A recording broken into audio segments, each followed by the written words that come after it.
আসসালামু আলাইকুম ইমেজিনিয়ারিং স্টুডিওর পক্ষ থেকে আমি মোহাম্মদ সাইফুল ইসলাম রায়হান আজকের টিউটোরিয়ালে আপনাদের স্বাগতম। আজকে আমরা মাইক্রোসফট অফিস ওয়ার্ড 2007 এ ফন্ট ডায়ালগ বক্স নিয়ে কাজ করব। সো প্রথমত আমরা ইমেজিনিয়ারিং স্টুডিও একটা ডকুমেন্ট ওপেন করি। ওকে, এই ডকুমেন্ট ওপেন করব। আজকে আমরা ফন্ট ডায়ালগ নিয়ে কাজ করব। ফন্ট ডায়ালগে কি কি ফিচার আছে? ফন্ট ডায়ালগে আমরা ফন্ট স্টাইল চেঞ্জ করতে পারবো, ফন্ট সাইজ, তারপরে ফন্ট ডিজিগনেশন যেমন bold, italic, underline, font colour, font background colour, এটা নিয়ে আমরা আজকে কাজ করব। সো প্রথমত আমাদের কাজ করতে হলে আমরা যে কোনো একটা লেখা নিয়ে কাজ করব, যে কোনো একটা টাইপিং ইমেজিনারি। ওকে, আমরা এটা নিয়ে কাজ করব। তো আমরা এটা নিয়ে কাজ করতে হলে আমরা প্রথমত এটা ফন্ট স্টাইল চেঞ্জ করব। যে এখানে আমাদের ডিফল্ট যে ফন্ট আছে দেখুন, ক্যালিব্রি বডি, এটা হচ্ছে আমাদের মাইক্রোসফট অফিস ওয়ার্ড 2007 এর ডিফল্ট ফন্ট। তো আমরা এটার বিভিন্ন স্টাইলের ফন্ট আছে, আমরা চাইলে আমাদের মনের মতো করে ফন্ট দিতে পারি। যেহেতু আমি একটা ডকুমেন্ট তৈরি করব, ডকুমেন্টটা আমার নিজের মতো করে তৈরি করব। আমরা একটা সিভি লিখবো বা আমরা একটা বায়োডাটা তৈরি করব, তখন আমরা আমাদের নিজের মতো করে আমাদের ফন্ট স্টাইলটা দেবো। তো আমরা যদি এখানে ধরুন ইমেজিনিং স্টুডিও হেডিং হিসেবে ইউজ করি, তাহলে হেডিংয়ের জন্য অনেক রকম ফন্ট আছে। যদি আমরা ফুটারের জন্য ইউজ করি বা মার্জের জন্য ইউজ করি, মাঝখানের জন্য, তখন আমরা নানা রকমের ফন্ট ইউজ করতে পারবো। তো আমরা যে লেখাটাকে যে স্টাইলে ফন্ট দিয়ে যাচ্ছে, প্রথমত আমরা ওই লেখাটা সিলেক্ট করতে হবে। যেমন আমরা এখানে মাউস চেপে ধরে, লেফট বাটন চেপে ধরে সিলেক্ট করলাম। সিলেক্ট করার পর আমরা ফন্টে যাব। দেখুন এখানে অনেক ফন্ট আছে, আমরা চাইলে নিজের মনের মতো করে ফন্ট ডাউনলোড করেও নিতে পারি। এখানে যে যে ফন্ট আছে, যদি আমরা ধরুন হেডিংয়ের জন্য আমরা এটি ইউজ করব। দেখুন আমার এই সেম ফন্টের স্টাইলটা ওই রকম হয়ে গেছে। আমার এখানে যে ফন্ট স্টাইলটা যেরকম আছে ওই রকম হয়ে গেছে। যদি মনে করি না আমি এই ফন্টটা না, আমি আরও একটু স্টাইলিশ ফন্ট, ফর্টনাইট, দেখুন এই ইমেজিনিং স্টুডিও লেখাটা সেম ওই রকম হয়ে গেছে। তো এটা হচ্ছে আমার ফন্ট স্টাইল, যে আমি আমার যে কোনো ইচ্ছা মতো আমি এটা ফন্ট স্টাইল চেঞ্জ করতে পারবো, যে কোনো স্টাইলে দিতে পারবো। আমরা ফন্ট এটাই রাখি ইমেজিনিং স্টুডিও। তো আমরা এখন দেখবো, যেহেতু আমাদের এটা হচ্ছে default font, Microsoft Office Word 2007 এর ডিফল্ট সবসময় ফন্ট সাইজ 11 থাকে। তো আমরা এই ফন্ট সাইজটা বাড়াতে চাচ্ছি, যেহেতু আমাদের এটা আমরা হেডিং হিসেবে ইউজ করবো। তো হেডিংটা সবসময় একটু বড় হয়ে থাকে, একটু সাইজ একটু বড় হবে অন্যান্য লেখার তুলনায়। তো আমরা কীভাবে এটা করবো?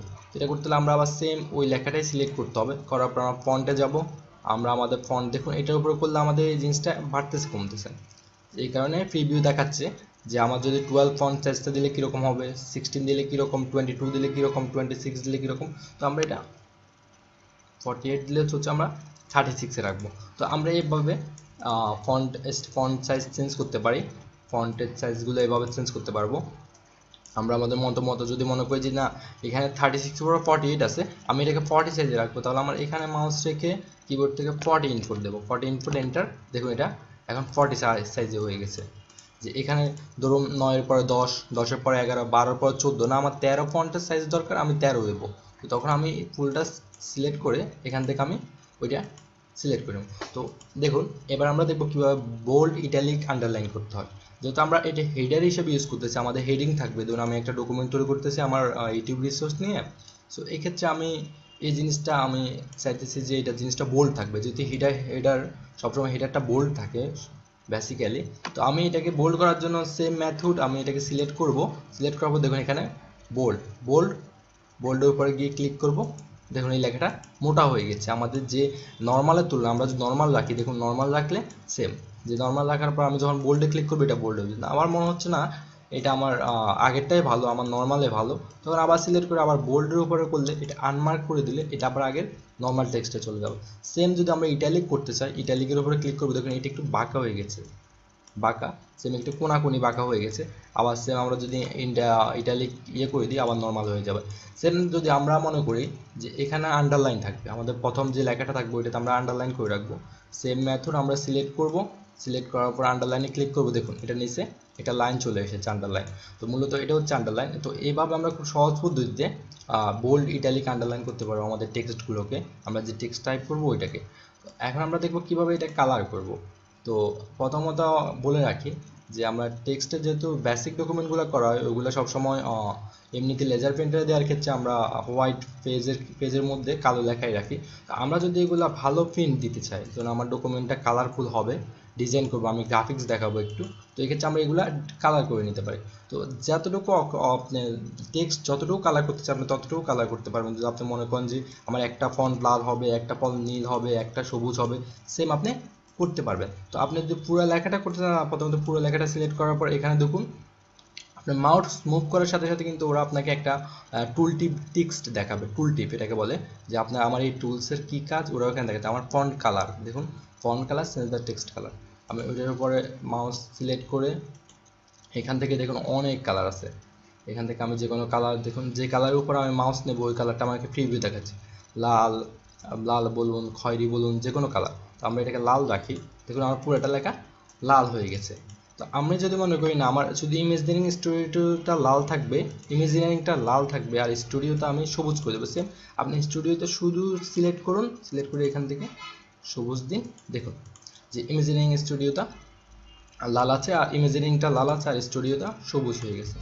আর আপনি যদি মনে করেন আমার একটা টেক্সট বাই টেক্সট হবে, তখন আমি সেম মেথড, আমি আইটাকে ধরুন হলুদ করে দিচ্ছি, আমার এমটাকে ধরুন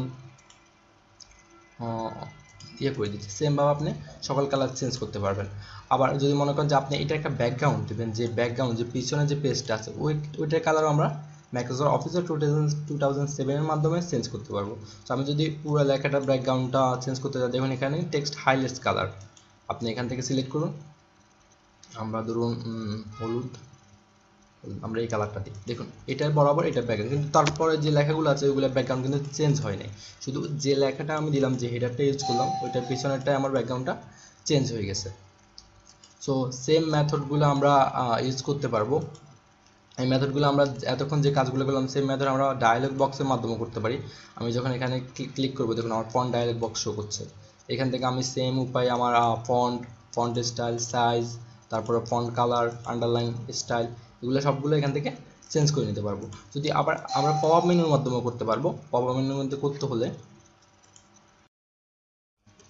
আমরা যে কাজটা করতেছি ওই সেম কাজটা আমরা পপ আপ মেনুর মাধ্যমে করতে পারবো। পপ আপ মেনুর মাধ্যমে করতে হলে আমাদেরকে সেম মেথড সিলেক্ট করার পর রাইট বাটন ক্লিক করে দেখুন আমার এখানে যে মেনুটা আছে শর্টকাটে, আমার এখানে আমি font style, font size, bold, italic, তারপর আন্ডারলাইন, আমার ব্যাকগ্রাউন্ড কালার, ফন্ট কালার সব কিছু এখানে আছে। আমরা একটা কাজ 2-3 ভাবে করতে পারি।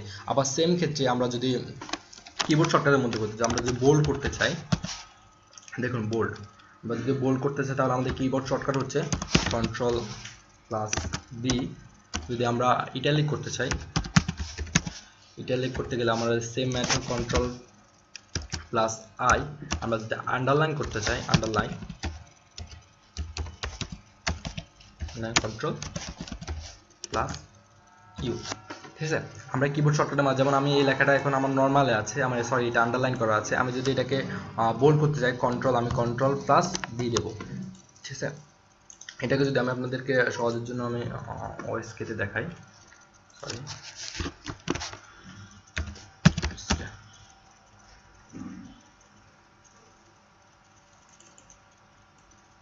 দেখুন আমি অন স্ক্রিন কিবোর্ডের মাধ্যমে আপনাদের দেখাচ্ছি কীভাবে আপনি এই জিনিসটা করবেন। কিন্তু আমার এই লেখাটা কিন্তু বোল্ড নেই, আমি এটা আন্ডারলাইন থেকে উঠিয়ে নিই। আমি যদি এই লেখাটাকে বোল্ড করতে চাই তাহলে আমার Ctrl+B দেওয়ার সাথে সাথে দেখুন এটা বোল্ড হয়ে গেছে। আমি এটাকে সেম লেখাটাকে যদি ইটালিক করতে চাই Ctrl+I, আমার এটা বাঁকা হয়ে গেছে, দেখুন এক কোনাকুনি বাঁকা হয়ে গেছে। আমি যদি এটাকে আন্ডারলাইন করতে চাই সেম মেথড আমার Ctrl+U, দেখুন আমার নিচে একটা আন্ডারলাইন চলে এসেছে। তো আমরা এইভাবে খুব সহজে 2-3 মেথডের মাধ্যমে আমরা এমনিতে মেনু ব্যবহার করতে পারি, পপ আপ মেনু ব্যবহার করতে, ডায়ালগ বক্স ব্যবহার করতে পারি, এবং সেম কাজটা আমরা যখন এসেনশিয়াল খুব বেসিক শেষ করে আমরা এটা নিয়ে একটু ভালোভাবে কাজ করতে যাব, আমরা একটু ভালো কিছু শিখবো, তখন আমরা খুব সহজে এটা কিবোর্ড কি ব্যবহার করব, কিবোর্ড কি ব্যবহার করলে আমাদের কাজটা খুব তাড়াতাড়ি খুব সহজে হয়ে যাবে। তো আশা করি ফন্ট ডায়ালগ বক্সের কাজ বুঝতে পেরেছেন। আমাদের চ্যানেলটা অবশ্যই সাবস্ক্রাইব করবেন, পরবর্তী টিউটোরিয়ালের জন্য অপেক্ষা করুন। ধন্যবাদ সবাইকে।